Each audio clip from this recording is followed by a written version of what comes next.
The St. Catherine North Police were kept busy over the past few days following two murders in Green Acres, Spanish Town on Sunday night and a shooting incident on Marchpen Road this morning. The police are still trying to find out the motives behind both incidents. Prince Moore has the details.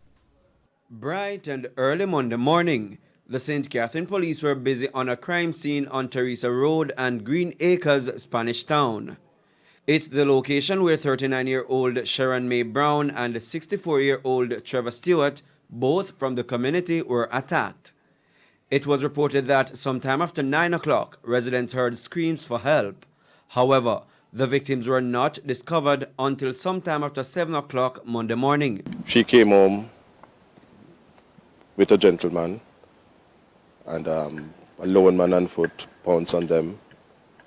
The gentleman was shot and injured, and she received injuries. We are not sure if it is gunshot wounds, but she received injuries, and her body was at the back of her house. Mr. Stewart succumbed to his injuries Tuesday morning at the Spanish Town Hospital, where he was being treated. Crime officer for the St. Catherine North Division, Deputy Superintendent Leighton Blackstock, says the motive for the killings is not yet known. It's early days yet, and we will go to the bottom of this one to see what really transpired.